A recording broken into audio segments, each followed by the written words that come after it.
Hey guys, tonight we journey back, way back, to a time before smartphones, before roads were paved, before air conditioning was even a glimmer in anyone's mind. You're not a merchant, you're not a king. You're something much more enduring. You're a camel, a merchant camel to be precise, a sun-weathered, heavy-laden, slightly sarcastic beast of burden setting out from the fertile lands of Mesopotamia, where dates grow fat and every merchant thinks they invented trade. You're standing, if that's the right word for your slightly bow-legged stance, on the edge of a caravan trail. The sun is low, glowing like a giant clay pot, hanging just above the horizon. Heat still radiates from the ground, baking the undersides of your hooves like an old clay griddle. Your pack is filled with curiosities: copper bracelets, carved ivory, combs, little jars of imported spices that make humans go ooh and what is that, saffron? Even when it's clearly just turmeric with delusions of grandeur. So, before you get comfortable, take a moment to like the video and subscribe. But only if you genuinely enjoy what I do here. And hey, let me know in the comments where you're watching from and what time it is. Now dim the lights, maybe turn on a fan for that soft background hum, and let's ease into tonight's journey together. The man who owns you, yes, let's call him Hamir, adjusts your saddle and mumbles something about a good omen. He says that every time a pigeon flies overhead without pooping on someone's turban. You know better. You've done this route before. The omen is how tight the knots are in the rope binding your cargo. And tonight, tight. Like, I skipped camel yoga, tight. Behind you, the caravan is forming. You can hear the shuffling of hooves, the clinking of pots, the whisper of robes. A child tries to mount a donkey and is promptly thrown off, landing in a pile of dates, classic. You begin walking, not galloping, not even trotting. Just walking, because that's what you do. One foot, then the next, like the world's most patient delivery service. Ahead, the trail is nothing but a line in the dust, sketched by generations of hooves and hope. A breeze picks up, carrying the scent of cumin and old sweat. The first few kilometers are always awkward. It's like getting used to a new pair of shoes, except the shoes are your feet, and they've been walking this route since Babylon was trendy. You pass by a small shrine built of stacked stones, dedicated to a forgotten god of travelers. Someone's left a broken sandal and a half-eaten fig as an offering, probably from the last camel who decided enough was enough and just sat down for eternity. You salute it in your own way, by spitting indifferently into the wind. Around midday, your caravan crests a dune, and the view opens like a scroll. Endless sand dotted with the occasional thorn bush that thinks it's a tree. A hawk circles above, probably judging you. Birds are like that. A little historical nugget to chew on while you trudge. Trade routes like the one you're on, part of what we now romantically call the ancient Near Eastern network, were the economic backbone of early civilizations. The Akkadians, Sumerians, and Assyrians all relied on beasts like you to move obsidian, wool, wine, and of course gossip. So much gossip. And here's a fun, weird curiosity. Some ancient merchants used crushed beetle shells as currency. Not coins, not even beads, beetle shells. Nature's loose change. Hamir starts humming a tune that sounds suspiciously like the same one he hummed last week. He's not much of a conversationalist, but he has good hands when tightening straps. He talks to you more than to anyone else in the caravan, says you're a good listener. Probably because you don't interrupt him with opinions about grain prices. The heat increases. Sand finds its way into places sand should never be. Your humps itch. You try not to think about it. Instead, you focus on the rhythm. Left, right. Breathe, don't trip. Again. At one point, you spot a group of wild camels in the distance. Rogues, no masters, no packs. They look free. They also look hungry, sunburned, and mildly insane. You decide captivity has its perks. By late afternoon, the caravan pauses under the excuse of midday rest. Real reason. Everyone's cranky and chafing. Blankets are spread under a scraggly tree, if you can call 3 branches and a grudge a tree. You're given water. Not too much, just enough to remind you that thirst is your eternal companion. While you rest, a few scholars argue over the best route to take tomorrow. One insists on following the river, another argues for the shortcut over the dunes. Historiadores ainda discutem se esse trecho do caminho foi alterado por questões comerciais ou climáticas, ou porque algum burro teimoso uma vez caiu em um poço. The sun begins its descent. Shadows stretch like sleepy cats. The caravan stirs. Again. Time to move. You rise, your knees cracking like dry papyrus. Another stretch of dusty kilometers ahead. You settle into the rhythm again. Walk. Breathe. Ignore the fact that a scorpion just waved at you from under a rock. As twilight falls, you pass ancient ruins, pillars half buried, inscriptions worn down by centuries of sand kisses. Hamir gestures and says something about the old gods watching. You wonder if those gods also had backaches. Night comes gently. The stars begin to spill across the sky like someone knocked over a bowl of pearls. You feel the coolness creeping into the hair. You keep walking because stopping would just mean thinking, and thinking leads to regret. Like that time you tried to eat fermented cactus. Never again. You pass a skeleton. Human? Possibly. It wears a faded sash and a grin that says, "Told you it was too hot to travel today." You nod in agreement. Eventually Hamir calls for camp. Fires are lit. Mats unrolled. You're unloaded, finally. The feeling of weightlessness lasts 5 glorious seconds before the reality of camel spine kicks back in. As you settle in, you glance at the stars, wondering how many other camels are doing the exact same thing tonight. Probably thousands. Maybe millions if you count ghosts. Camel ghosts are probably great listeners too. You wake up to the sound of a water skin being squeezed. It's not poetic. It sounds like someone trying to convince a reluctant goat to sing. Around you the camp is unraveling, piece by dusty piece. The humans are groggy. The fire is a memory. The desert, however, is wide awake. Hamir, your ever-anxious owner, is fiddling with your saddlebags again. He talks to you while he works like you're an old friend, or maybe a slightly annoyed colleague. "Today's a good day," he mutters, tying a sack of wool with a knot that screams overconfidence. You've seen this pattern before. The more he says it's a good day, the more likely someone's going to fall into a thorn bush or get peed on by a goat. He pats your side and checks the lucky charm dangling from your saddle, just a crusty piece of string with a bone shard attached. Smells faintly like bad choices and superstition. He believes it wards off evil. You believe it wards off fashion sense. Today's route heads southeast, along a trail etched into the earth by thousands of hooves before yours. Kings, thieves, spice traders and poets have all passed this way. The dirt remembers them all. The only difference is they didn't have to carry 60 kilograms of glass beads and dubious jars of fermented fish paste. You set off, your hooves pressing into the sand with a squish-crunch rhythm that's oddly soothing. Overhead the sun is already showing off, stretching across the sky like it owns the place. The breeze is minimal. The flies, of course, are plentiful. Here's your historical tidbit of the day. These early trade routes, long before the silk road stole the spotlight, connected Mesopotamia with the Levant, the Arabian Peninsula and parts of Egypt. Merchants didn't just trade goods, they traded stories, ideas, diseases and fashion advice, mostly involving tunics. Some historians argue this network helped spread the concept of standardized weights and measures. Others argue it just helped spread more camel complaints. As the caravan moves, you pass familiar markers, a jagged rock shaped like an angry falcon, a tree that somehow still has one green leaf, and the ghost of a donkey that, let's be honest, probably deserved to be left behind. Hamir points out the sights like he's a tour guide. That rock? Last time we passed here, a guy claimed he saw it blink. You do not blink. By late morning, the heat has doubled.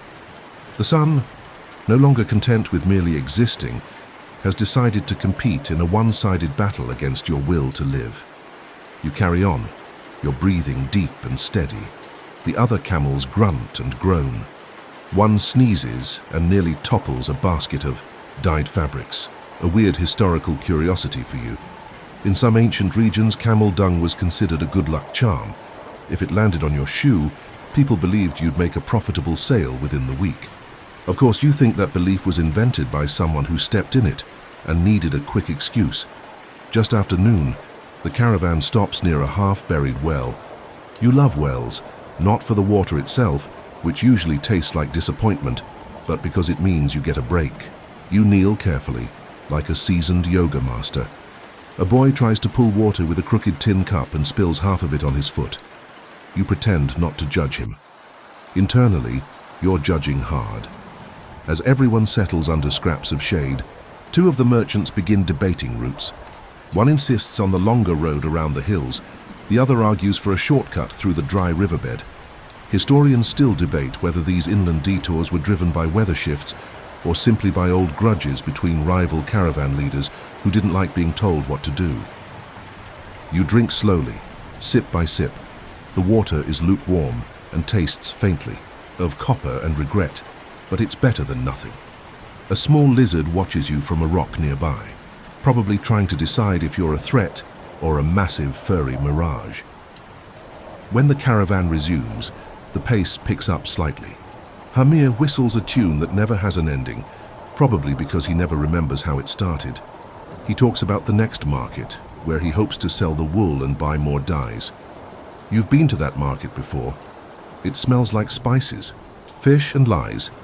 On the trail you pass the remnants of a collapsed shrine. A few carved stones still stand, their inscriptions worn down to vague shapes.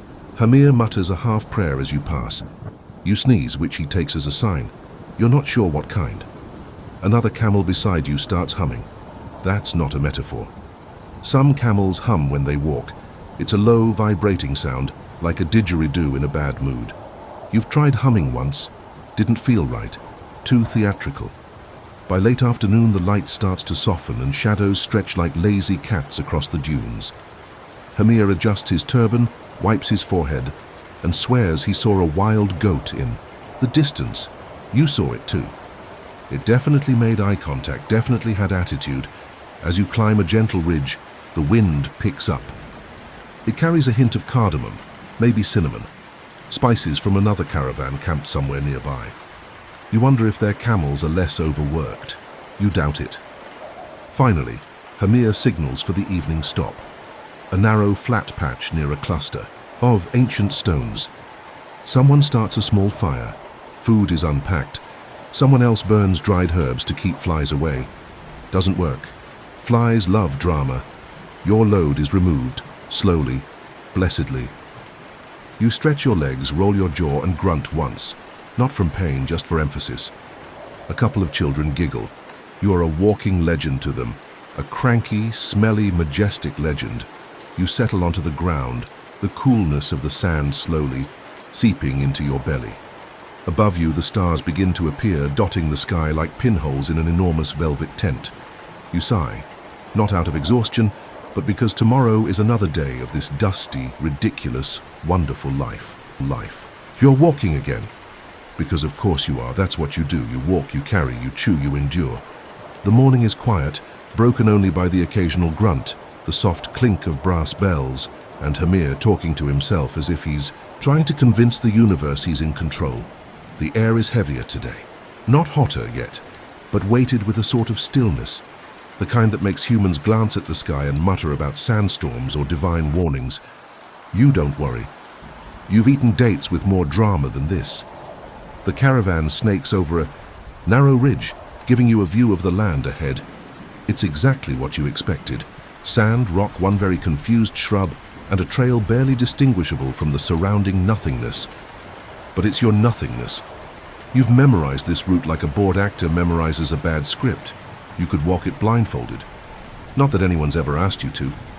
Probably because last time someone tried that with a camel, they ended up in a cactus patch and became a cautionary tale. A younger camel beside you tries to strike up a conversation, something about hoof polish or salt licks, but you're not in the mood. You grunt once, the universal camel signal for, please, I beg you, just chew your cud in silence. Mid-morning arrives with a breeze, which is both a blessing and a nuisance. It cools your face, yes, but also kicks sand into your eyes, your nostrils and places no camel dares mention. You blink, snort, and keep walking. Your life is a sand-filled sock puppet show, and you're the lead performer. Here's your historical moment for today. Caravans like yours were often protected by armed guards, mercenaries or tribal allies hired to fend off bandits, desert raiders, and the occasional lion with poor decision-making skills. Some trade routes even developed their own private militias, effectively ancient armored delivery services. Think FedEx, but everyone carries a spear. The guard riding beside you today is named Baruch. He's dozing in the saddle, his spear bobbing with each of your steps. If bandits showed up right now, he'd probably greet them in his sleep. You glance at him, then at the horizon, then decide to keep being the real security here. There's a point on the trail, a shallow dip in the land, where sound disappears. It's strange, like the desert is holding its breath. Hamir always speeds up here. He thinks it's haunted. You're not sure about that, but you did once sneeze so hard here, your saddle slipped sideways. As you descend into the quiet zone, everyone grows a little more serious. Less chatter, fewer songs. Even the donkeys stop braying. The air thickens. You half expect something dramatic to happen, a spirit, a vision, maybe even a tax collector. But no, just rocks and dust and the exact same sun you've been glaring at for days. Still, it's the perfect place for weird camel trivia. Did you know some desert nomads used camel urine to clean wounds? It's true.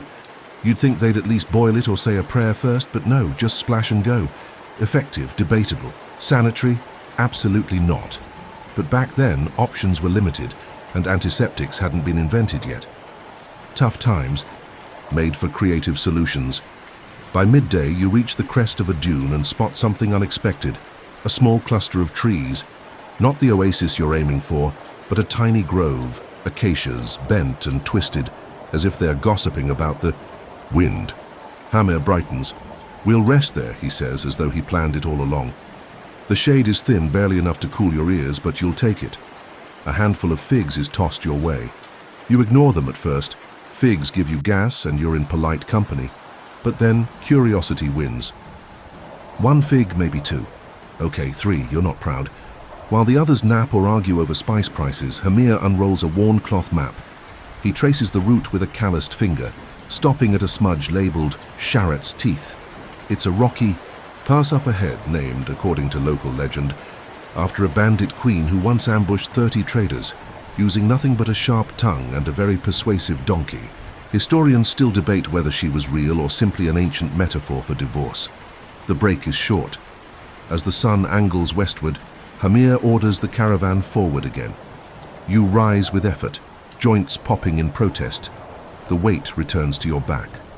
The journey continues. Afternoon light softens the dunes, making them look almost like waves on a golden sea. It's beautiful in that this will definitely try to kill you kind of way. Your legs ache, your mouth is dry, your tail is twitching, uncontrollably at a fly that simply refuses to die. You find rhythm again. Step, breathe, chew, repeat. The younger camel tries humming again.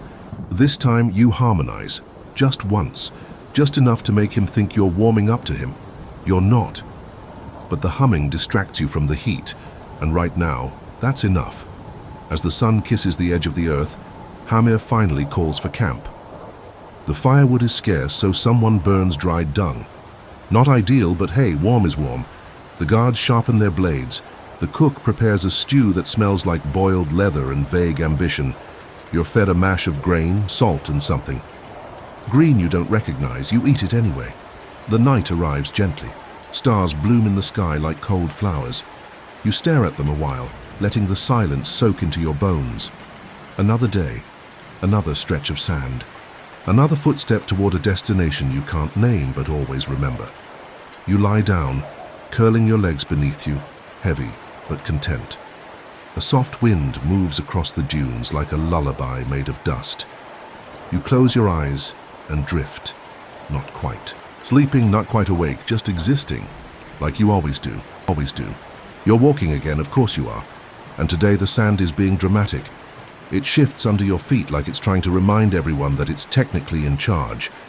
Every step feels like a small negotiation between gravity, geology, and your patience. The morning starts with a false promise. The sky was slightly overcast at dawn, an unusual sight, and one that tricked several humans into thinking the day would be cooler. It isn't. The clouds are gone before breakfast, blown away like bad ideas, and now the sun is back with a vengeance. Fear, it's not just hot. It's why are you doing this to me hot. You trudge forward, snorting sand out of your nose every few steps.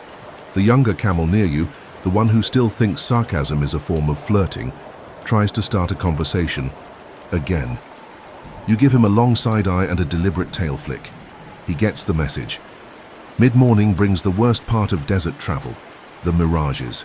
They start harmless enough, just a shimmer here, a glimmer there. But then the sand begins playing real tricks. There's the illusion of water, shimmering in the distance, bright and impossible. You know better. But your eyes, your traitorous, hopeful eyes, keep looking. Even Hamir squints toward the horizon and mutters, "Could be an oasis." You grunt loudly, the camel version of seriously. He pretends not to hear you. Here's your daily historical breadcrumb. In ancient times, mirages were interpreted as divine messages, either as signs of hope, punishment, or proof that someone needed to drink less date wine. Some ancient travelers even built shrines near particularly persistent mirage spots, convinced the gods were hiding water just out of reach. Others simply left behind frustrated poetry carved into rocks, like, "O great sky, why mocketh me with your shiny lies?" You finally reach the spot where the mirage should have been. Surprise, more sand, a few thorny bushes, one incredibly rude beetle, no water, not even a damp rock. Hamir sighs and wipes his face with a piece of cloth that now looks like it lost. They'll fight with the entire desert, but then finally an actual sight worth noticing. Caravan bells in the distance.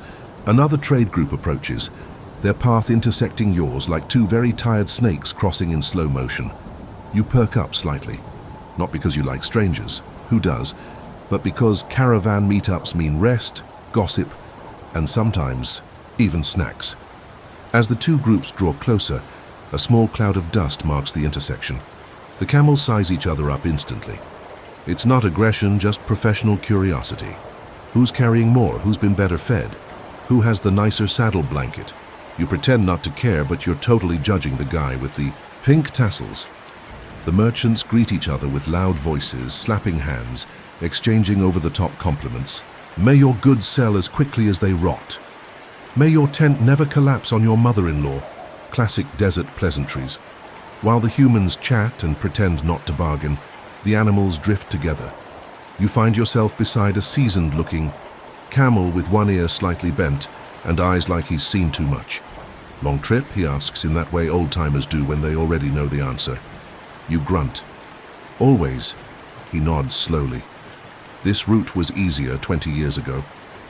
Everything was easier 20 years ago, you reply. A few dates are shared. One of the guards tosses you a piece of dried melon.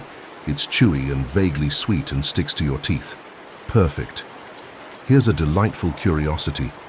Some ancient camel caravans used music to regulate travel pace. Not flutes or drums, though that happened too, but specific rhythms chanted by the walkers to help the camels keep step. Imagine ASMR, but sweaty and in Akkadian. Historians still argue whether it was effective, or just a way to keep spirits up during long hauls. Probably both. The brief meeting ends with a round of "May the stars guide you," and one very awkward gift exchange involving a wool scarf and what might be a dead bird. No one wants to talk about it. You continue onward, the path now rising. Slightly. That means dunes. Dunes are your mortal enemy, not because they're dangerous, but because they're extra. They're just hills made of indecision and cruelty, collapsing under your feet and making every step feel like a slow-motion slide into oblivion. You climb anyway, because that's the job. Because no one else is going to carry 40 kilos of copper bracelets and sour goat cheese through this nonsense. At the top, the wind hits you hard. Not in a painful way, but in a hold-on-to-your-turban kind of way. Sand lifts off the dunes like smoke, swirling around you in elegant, irritating spirals. You close your eyes and keep walking. This isn't your first sandstorm preview. Evening. You descend into a flatter region. Hamir finds a rocky outcrop and decides it's good enough for a night stop. You agree. You've walked the equivalent of a small country's border, and your joints are ready to unionize. The humans gather, kindling. You kneel carefully, allowing your spine to creak like an old wooden ship. A bowl of grain is placed near your mouth. You eat it because it's there, not because it brings joy. Camels don't get joy. They get functionality. Someone sings a song near the fire. It's about a lost love and a stolen camel, probably autobiographical. The stars begin to appear again, quietly, as if they don't want to interrupt. The night is cool, the fire is small, and your body finally begins to relax. You watch the flames flicker and think, not for the first time, that there's something deeply absurd about this life. But it's your life. Dusty, repetitive, weird, and weirdly perfect. You rise with the first pale light breaking over the horizon, the soft pink glow brushing your fur like a gentle hand, waking you from a deep dream.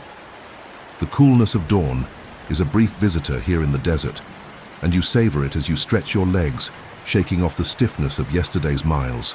The camp stirs around you, Hamir rubbing sleep from his eyes, merchants bustling to prepare their loads, the faint chatter of morning greetings blending with the clatter of pottery and the occasional bray of a donkey.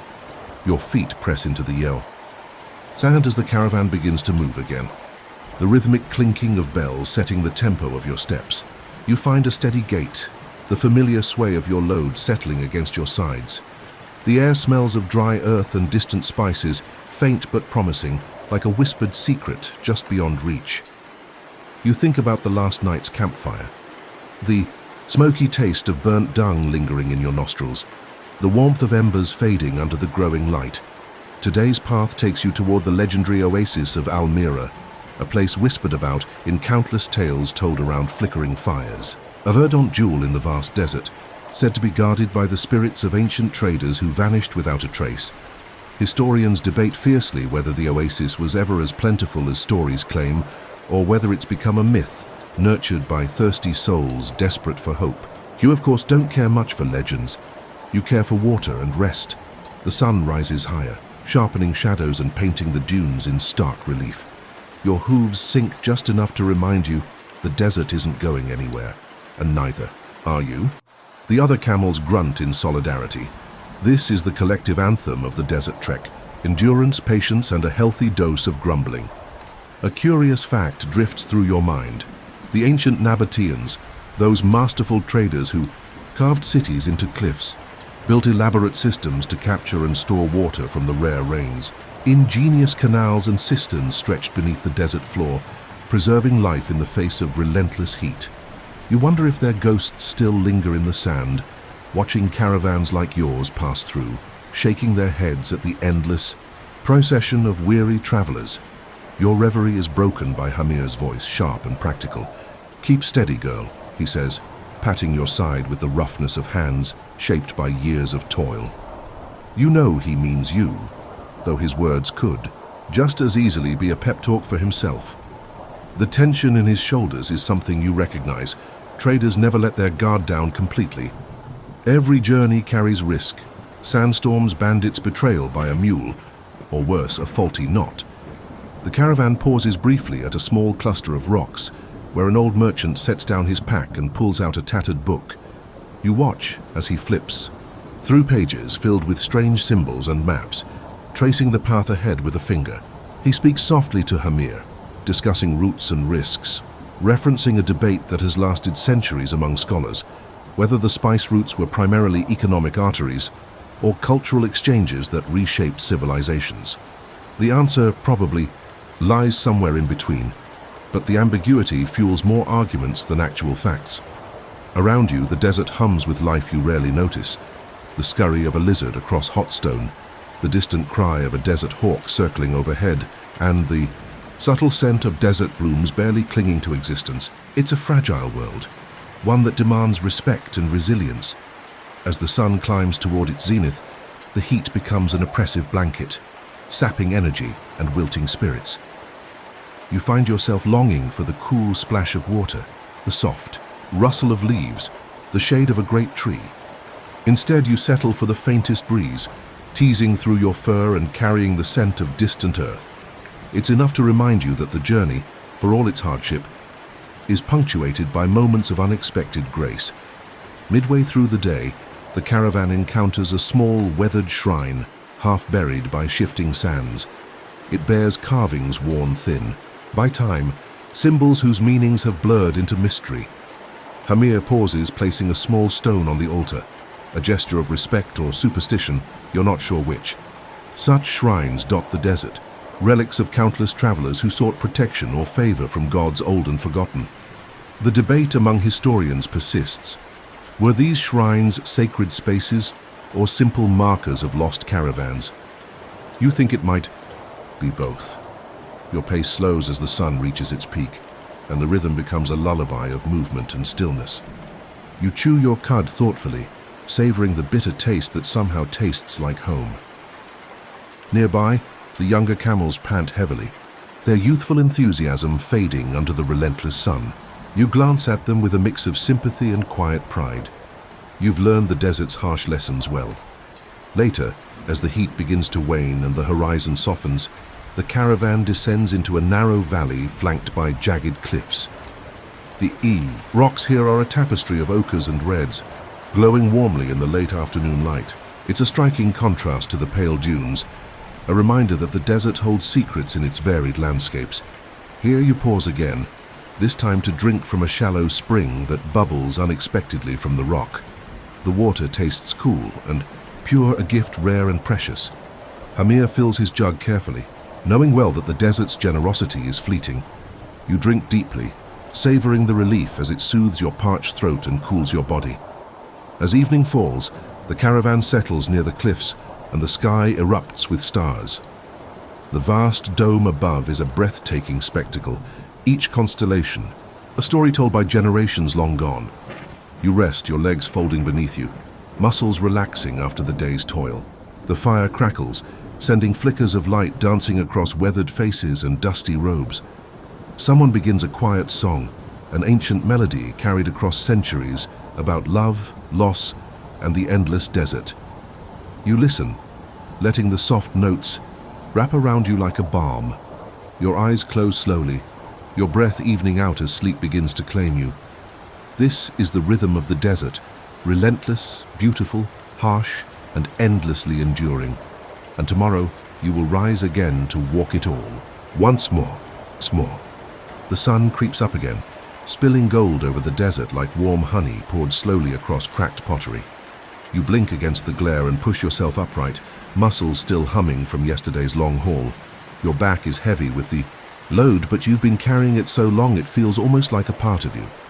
The creak of leather and the weight of brass trinkets settle against your sides like an old familiar rhythm. You fall into step behind Hamir, whose eyes scan the horizon like a hawk stalking unseen prey. His weathered face carries the map of many journeys, sun-baked wrinkles, small scars, and a persistent glint of stubbornness that seems to say, I will get through this, one way or another. You respect that, even if you don't always appreciate his tendency to whistle off-key during the quietest moments. The day's path is rougher. Rocky terrain juts from the sand like ancient teeth, forcing you to pick your footing carefully. Every misstep risks a twisted ankle or a scraped pad, both things that do not make for a comfortable ride or a happy camel. You grunt softly to yourself as if offering a quiet pep talk.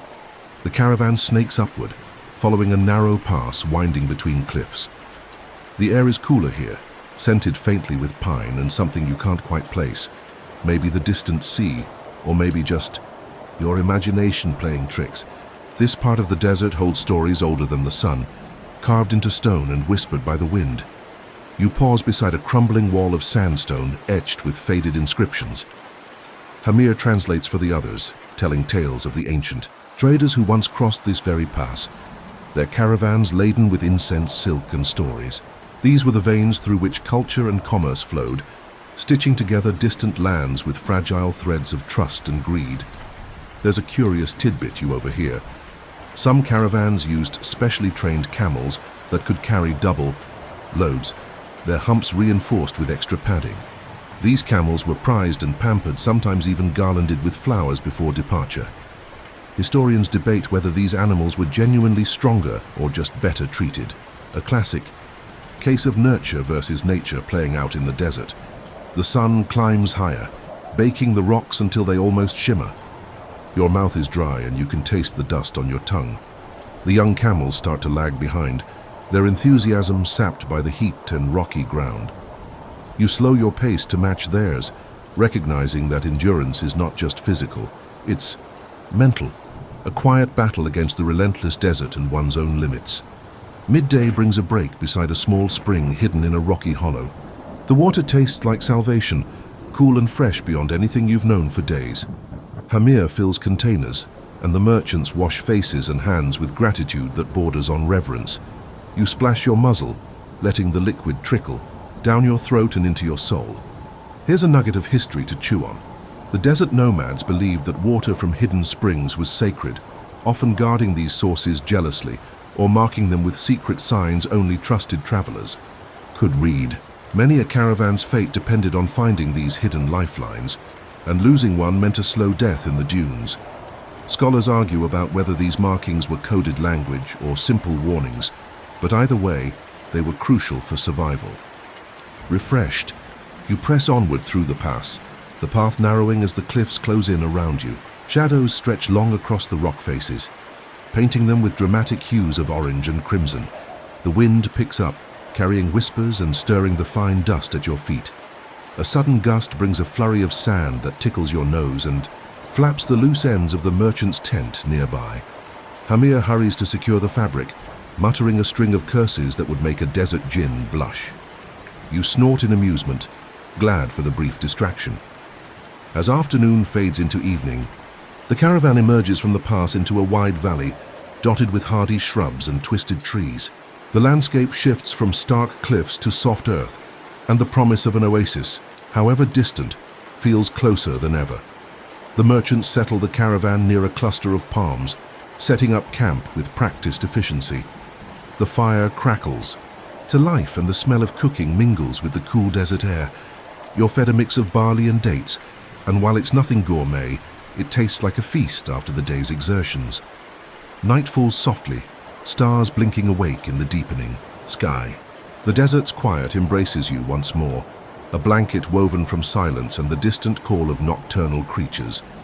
You rest your head on the cool sand, muscles relaxing in the soothing dark. As you drift toward sleep, you hear Hamir's voice, low and steady, telling an old story about a merchant who lost his way but found something more valuable than gold, a lesson in patience and resilience.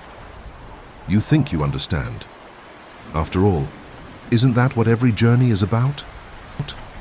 The first light of dawn filters through the canvas of the merchant's tent, casting soft shadows that dance on the dust-covered floor. You wake slowly, your muscles singing with the gentle ache of yesterday's exertion. The air is cool now, a fleeting gift before the desert claims the day with its scorching breath. You stand, shaking off the stiffness like a feline stretching after a long nap, and prepare to face another day in this endless sandy expanse. Your companions stir, the soft murmur of voices blending with the familiar sounds of camels, adjusting their loads and the rustling of cloth. Hamir emerges from his tent, squinting against the weak morning light, his face already etched with the resolve that has carried you through countless journeys. He offers a nod, a silent acknowledgement that the path ahead will test you all once more.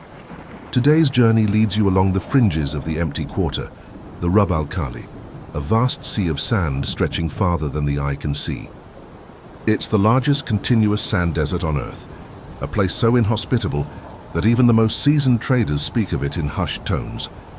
Legends say that whole caravans have vanished into its depths, swallowed by shifting dunes and merciless winds.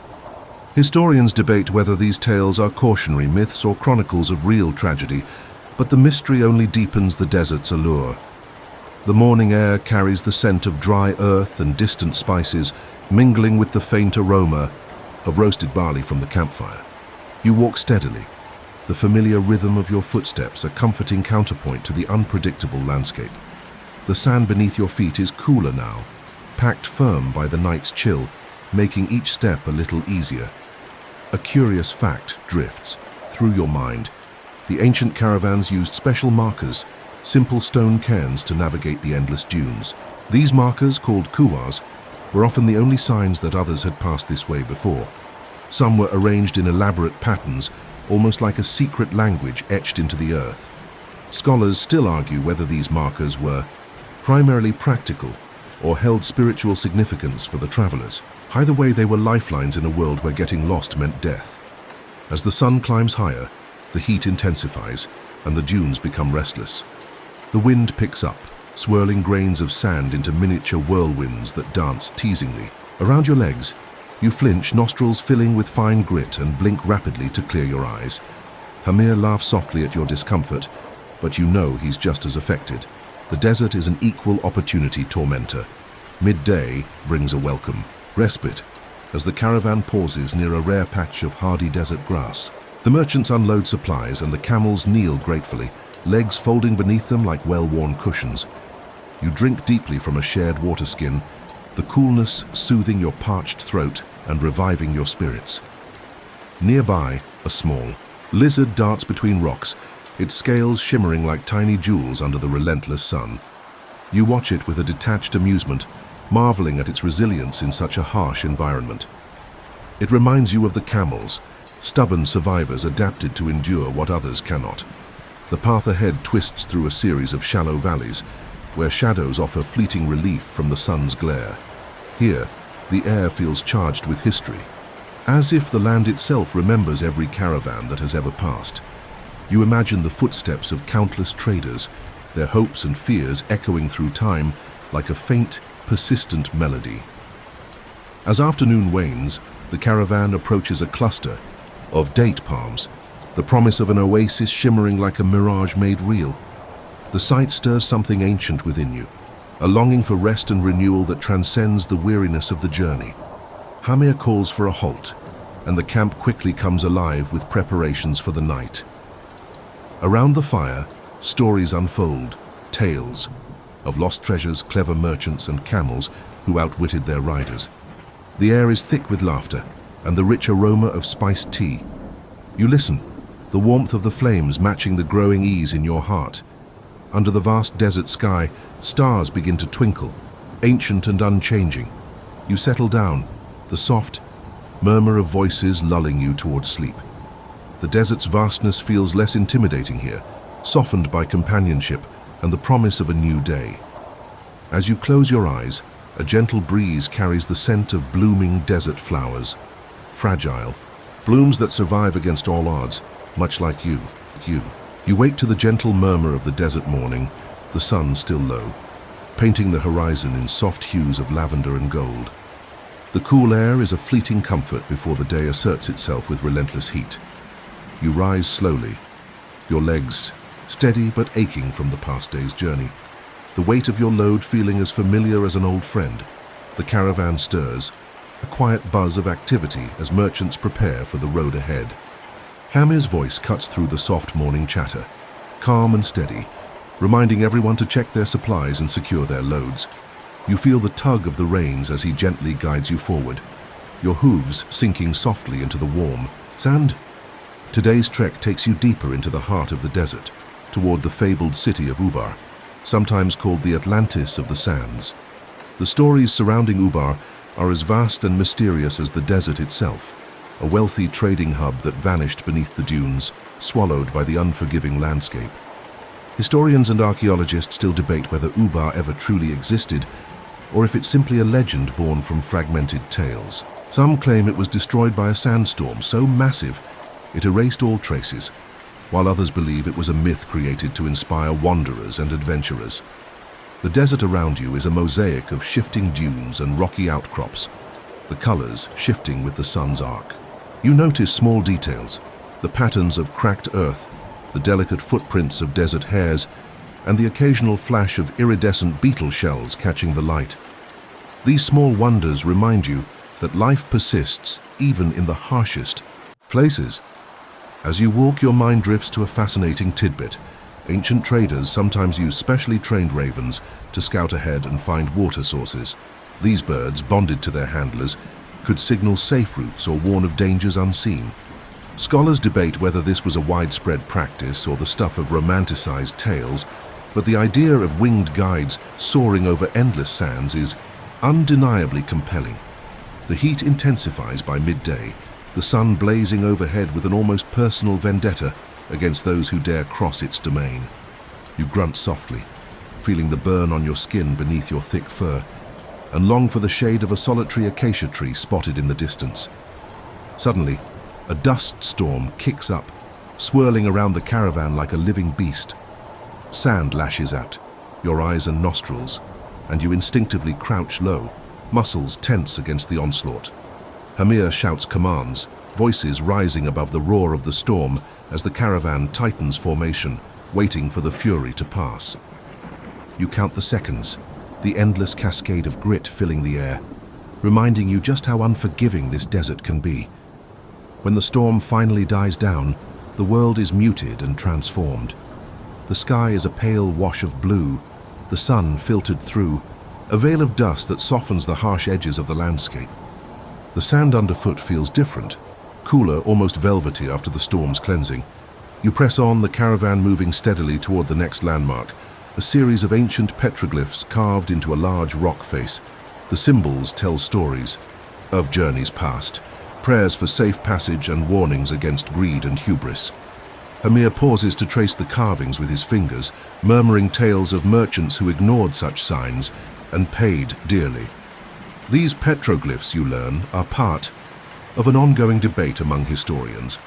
Some argue they were purely spiritual, while others believe they served as a form of communication between caravans, a desert postal system carved in stone. Either way, they are a reminder of the human desire to leave a mark, to be remembered, amid the shifting sands. As evening descends, the caravan settles near a natural spring, its waters sparkling like liquid stars in the fading light. The relief is palpable. You drink deeply, the coolness washing away the desert's harshness. Around the campfire, stories flow like the water, legends mingling with reality, humor easing the fatigue. The stars overhead begin their nightly dance, the constellations ancient and unchanging witnesses to the countless journeys that have come before. You lie down, muscles relaxed, heart steady, and feel the desert's embrace, harsh but honest, unforgiving, yet endlessly beautiful. Sleep claims you gently, carrying you away on the desert wind. You awaken to the soft glow of dawn filtering through the edges of your shelter, the desert air cooler than the day before, carrying a faint promise of relief. Stretching your legs and neck, you feel the familiar stiffness of long travel settle into your joints, but also the resolve that only those who've walked endless miles in sand can know. The caravan is already stirring. Voices low, movements practiced and efficient. Hamir's steady hand guides you forward once again, the weight on your back shifting slightly as you adjust to the uneven terrain. You fall into the steady rhythm of the group, a dance of endurance and quiet determination against the vast desert. Today's course leads toward the ancient trading post of Tamar, an oasis town famed for its history and mysterious inscriptions. You recall from your wanderings that Tamar was once a bustling hub where merchants bartered spices, gold, and stories. Its ruins hold secrets etched in stone, messages from long-gone civilizations that still puzzle historians. The debate remains, fierce over who built the elaborate irrigation systems that once supported the town. Some say the Nabateans, others suggest an earlier, unknown people. The desert's scent is sharper this morning, mingling dry earth with the sweet hint of blooming. Desert flowers, rare, resilient life clinging to existence against all odds. You notice a small cluster of these blooms near your hoof, delicate petals contrasting vividly with the gritty sand. As you journey, you overhear a fascinating fact. In ancient times, some merchants used musical instruments like drums and flutes to communicate over the vast distances, their sounds carrying across dunes to warn of danger or call for help. Scholars debate the effectiveness of these methods, but it's undeniable that music served as a lifeline in the silent, sprawling desert. The sun climbs steadily, the heat beginning to press down like an invisible weight. Your muscles tighten, but you move forward, driven by the promise of water and shade. The young camels stumble slightly, their energy waning, and you find yourself instinctively slowing your pace to match theirs. Midday finds the caravan resting near a small spring, its water sparkling invitingly in the sun. Hamir fills the containers carefully, and you drink deeply, the coolness spreading through you like a balm. Nearby, a desert fox darts cautiously, its keen eyes watching the travelers with wary curiosity. A sudden breeze lifts grains of sand, swirling into a miniature whirlwind that dances playfully around you. You snort softly, shaking off the grit, and watch as the desert continues its eternal dance of chaos and calm. As afternoon shadows lengthen, you approach Tamar's ancient walls, their crumbling stones bathed in golden light. The air is thick with history, stories whispered by the wind and etched into every surface. Hamir pauses, tracing the faded inscriptions with reverence, sharing legends of merchants who once thrived here and vanished just as mysteriously.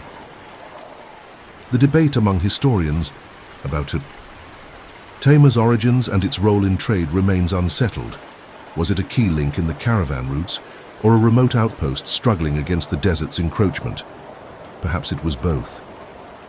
Night descends gently, and the caravan sets up camp near the ruins. The fire flickers, casting warm light on tired faces and weathered tents. Stories flow, some tall, some true, all shared with the camaraderie that only long journeys forge. You lie down beneath a canopy of stars, the desert's vast. Silence a soothing lullaby. Your breathing slows, muscles relax, and the journey's weight lifts as sleep carries you softly into dreams. The desert wakes slowly under the soft touch of dawn, the horizon a gentle gradient from deep indigo to pale gold. You rise with the caravan, your legs steady beneath you, though your muscles hum from the previous day's trek. The cool morning air is a brief comfort before the relentless sun takes command again. You shake off the dust from your coat and prepare for another long stretch. Today the caravan moves toward the Rub al-Khali's western edge, a region whispered about with a mix of awe and dread, the so-called empty quarter, a place of vast shifting dunes and endless skies. You feel the weight of history pressing on you here, the knowledge that countless caravans have either crossed this expanse or vanished within it. Hamir leads with practiced surety, his eyes scanning the landscape like a seasoned hunter. His steady voice guides the group, issuing quiet commands that ripple through the caravan's rhythm. You sense the tension beneath the calm. This part of the desert is no place for mistakes. Along the way, you catch the scent of desert thyme, a small but resilient herb clinging to life among the sand and stone. It's a surprising reminder that even in this harsh environment, life finds ways to flourish. You wonder if the ancient traders found comfort in such small signs of hope. A well-known fact surfaces in your mind. The Rub al-Khali is the largest continuous sand desert in the world, spanning roughly 650,000 square kilometers. Its dunes can reach heights of up to 250 meters, shifting endlessly under the whims of the wind. It's a place where maps are mere suggestions, and navigation depends more on instinct and experience than on ink and paper. There's also a curious tidbit you overhear from a merchant nearby. Some caravans carried special desert compasses, simple tools fashioned from palm fronds and stones that helped them track direction when the stars were hidden by sandstorms. Historians debate whether these devices were truly effective or just clever folklore passed down through generations. But either way, they symbolize human ingenuity against nature's challenges. The sun climbs higher, its heat pressing down like a physical force. Your fur begins to sweat, tiny beads forming and evaporating quickly. Your hooves sink slightly in the soft sand, making each step an effort. The camels around you grunt softly, their fatigue palpable but unspoken. You share an unspoken understanding. Survival here depends not just on strength but on patience. Midday brings the usual pause at a rocky outcrop, a rare break in the endless dunes. The caravan settles, unloading water skins and supplies. Hamir ensures everyone drinks deeply, his voice low but firm in reminding of the preciousness of water. You slurp gratefully from a hide pouch, feeling the cool liquid revive your parched throat. Nearby, a desert hare darts cautiously between rocks, its large eyes scanning for danger. You admire its speed and alertness, qualities that have made it a master of survival in this unforgiving landscape. As the heat intensifies, a sandstorm suddenly kicks up, a roaring wall of grit and fury sweeping toward you with little warning. You instinctively crouch low, muscles coiling like springs. Hamir's commands rise above the storm's howl as the caravan tightens its formation, camels huddled together against the onslaught. The storm rages for what feels like an eternity. blurring the world into a shifting haze of ochre and grey.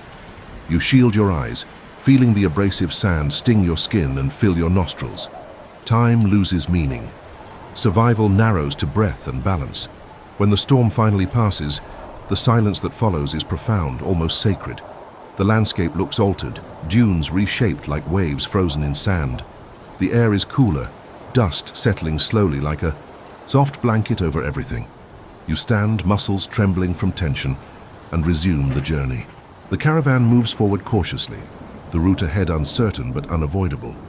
You think of the ancient traders who faced similar storms, relying on wisdom passed down like precious cargo. As the day wanes, the caravan reaches a small oasis, a verdant jewel amid the desert's harshness. Palm trees sway gently, and the water glistens invitingly.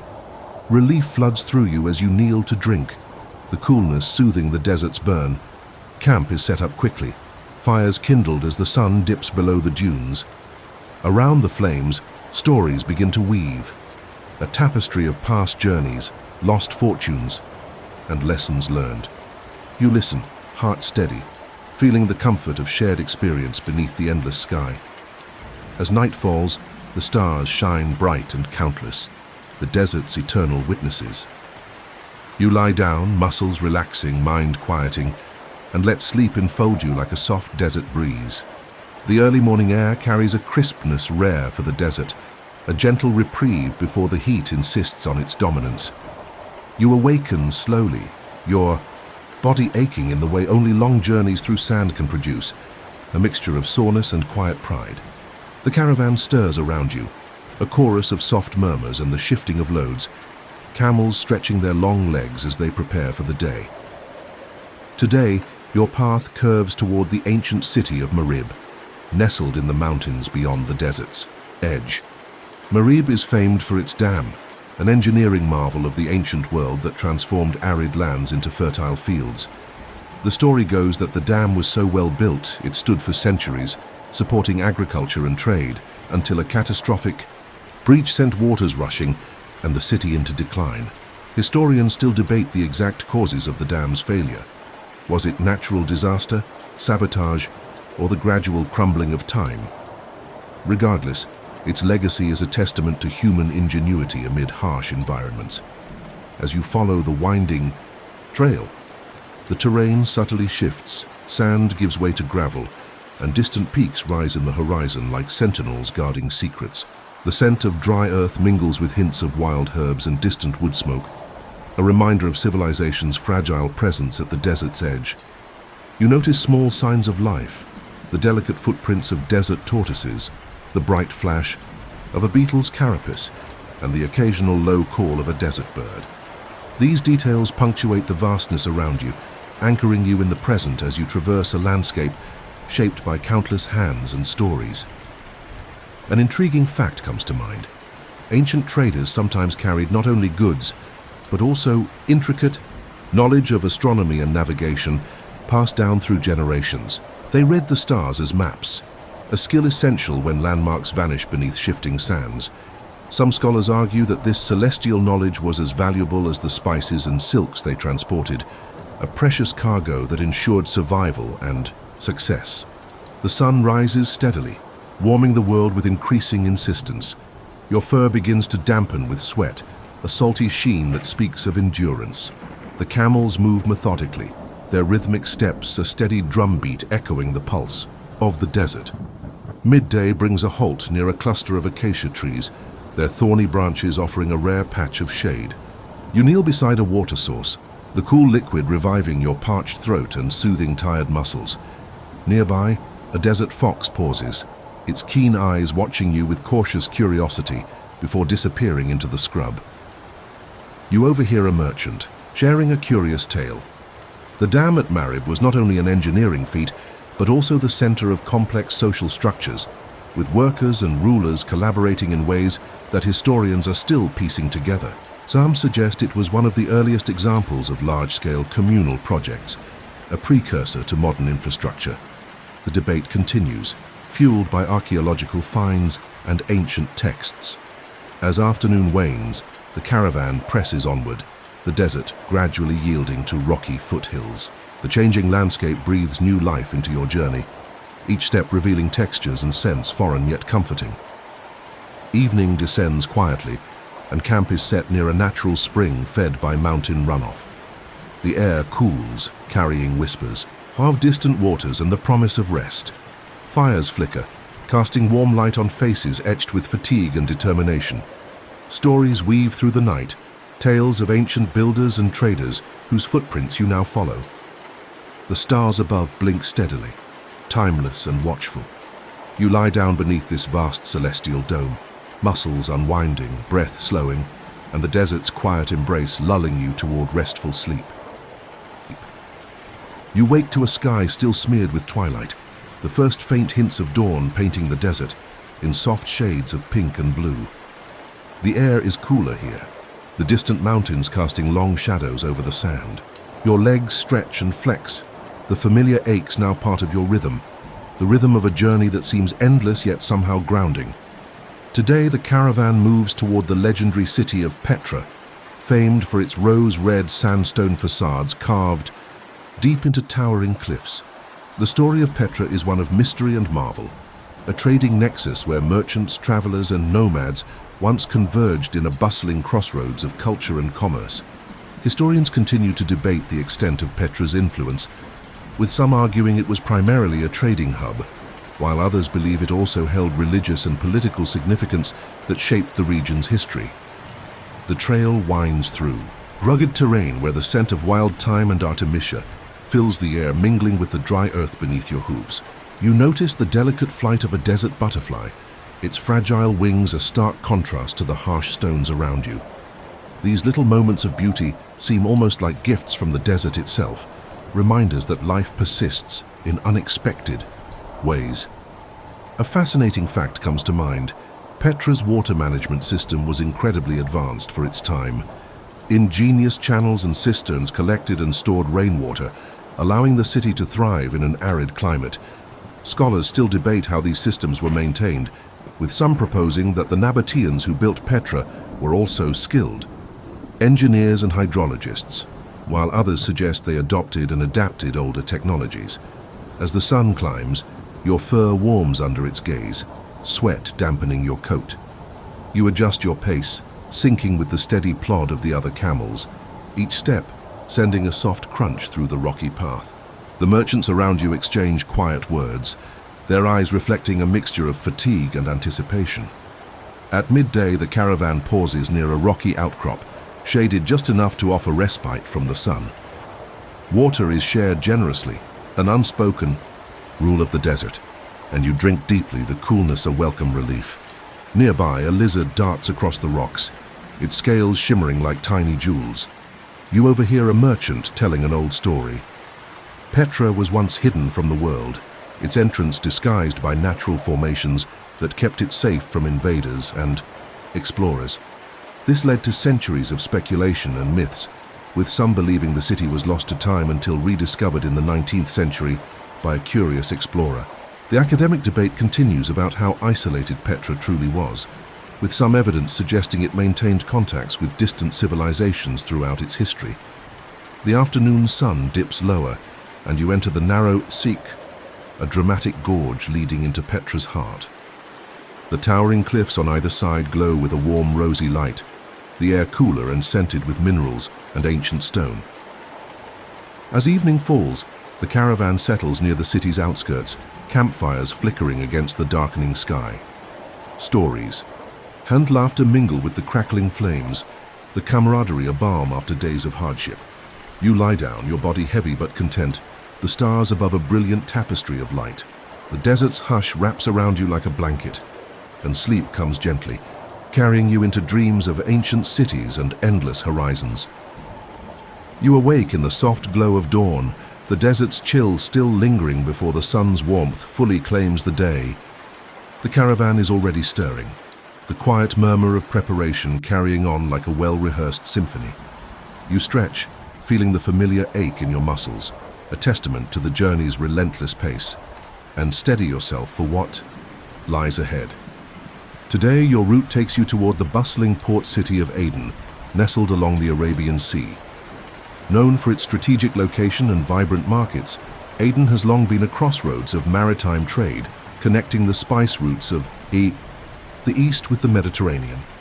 Historians debate the city's early origins, some suggesting it was established as a vital trading post during the Himyarite kingdom, while others argue it grew primarily under Islamic influence. Regardless, Aden's blend of cultures and commerce made it a jewel of the ancient world.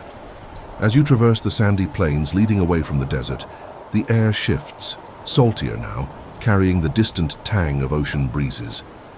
The landscape changes too, from endless dunes to scrubby bushes and sparse palms. The sound of seabirds occasionally breaks the desert's silence, a reminder of the vast world beyond these harsh lands. You catch a glimpse of a small lizard darting between rocks, its scales flashing like scattered gems. Life here, though less abundant than in the desert interior, has adapted with quiet resilience. An interesting tidbit comes to mind.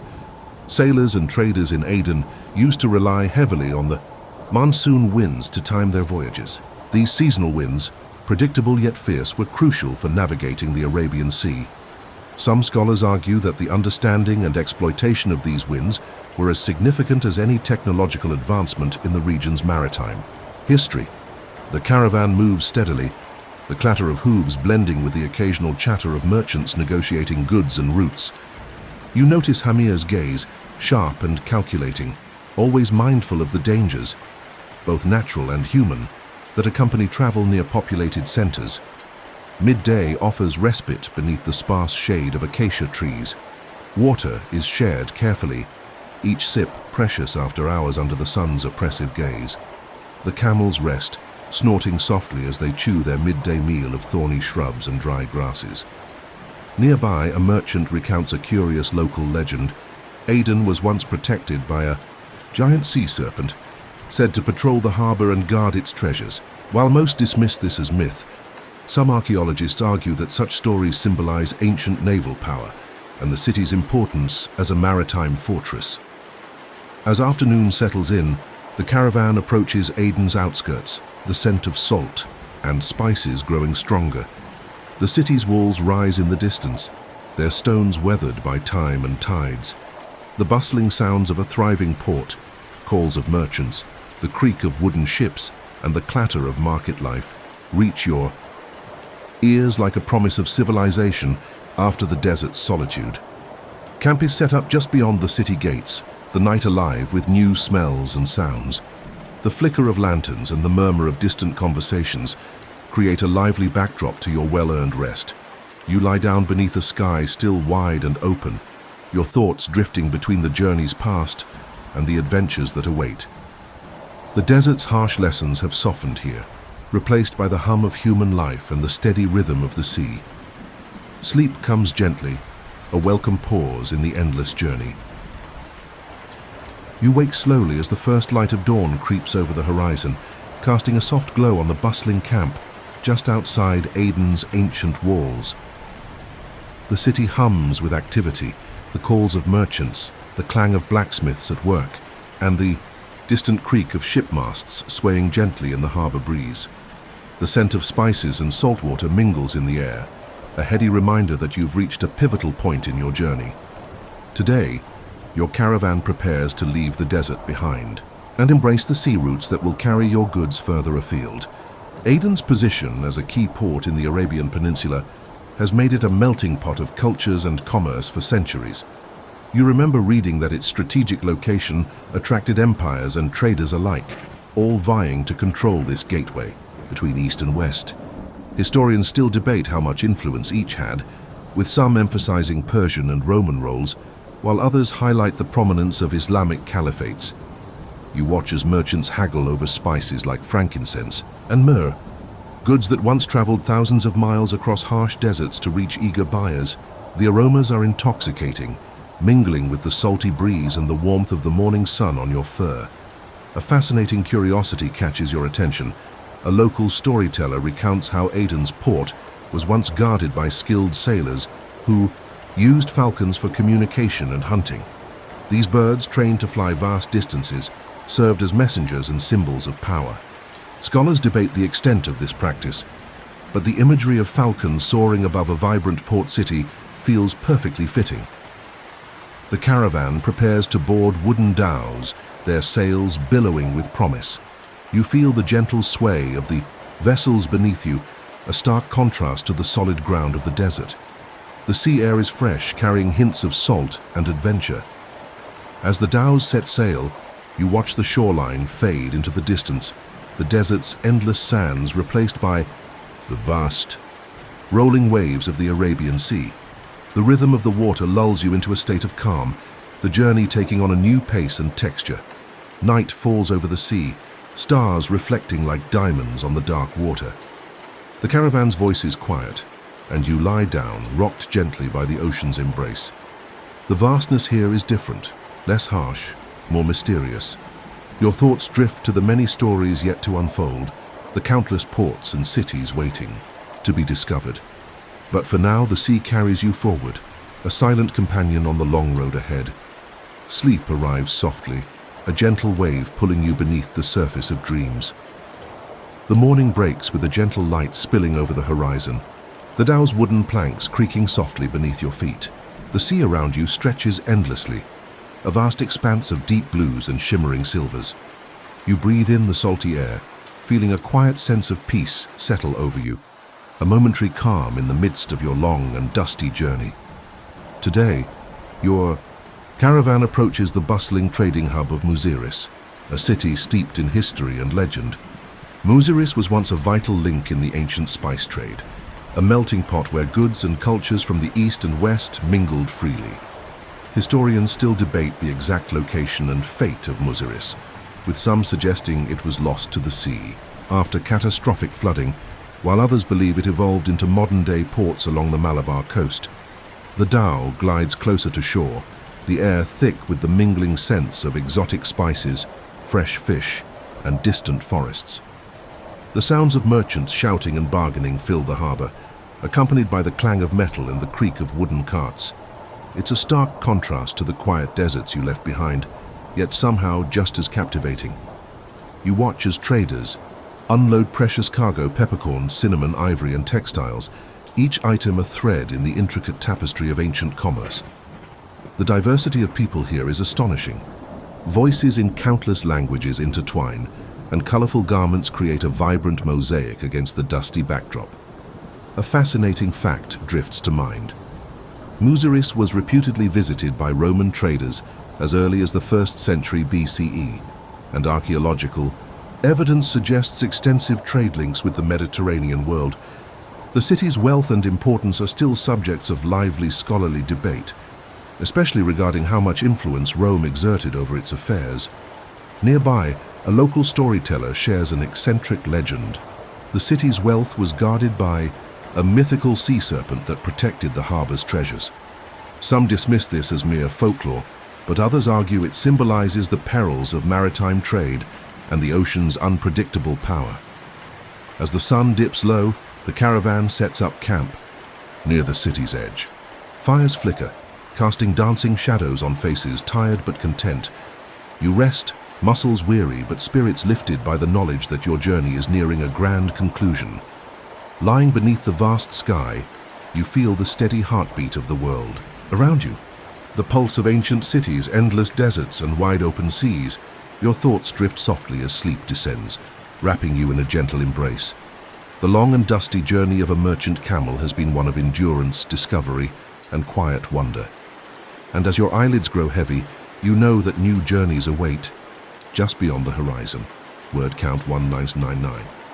Now, as promised, a calming closure. The desert wind slows to a whisper, and the stars above twinkle with a soft, steady glow. You feel the warmth of the day fade gently into the cool embrace of night. Here, in this moment, everything is still, quiet, safe, and endless. Your breath deepens, steadying, as the world around you settles into peaceful slumber. The camels rest beside you, their steady presence a comforting reminder that you are not alone on this journey. The vastness of the desert and sea becomes a cocoon, wrapping you in calm and safety. Let your mind drift on this soft breeze, light as the desert, here as your body relaxes fully, sinking deeper into rest. You are held in a timeless space where stories linger softly and dreams begin to weave their magic. Now breathe out slowly and feel your eyelids grow heavy. Sleep is near, gentle and inviting. Trust in the quiet and let yourself drift, far from dust and heat, into the cool, restful night.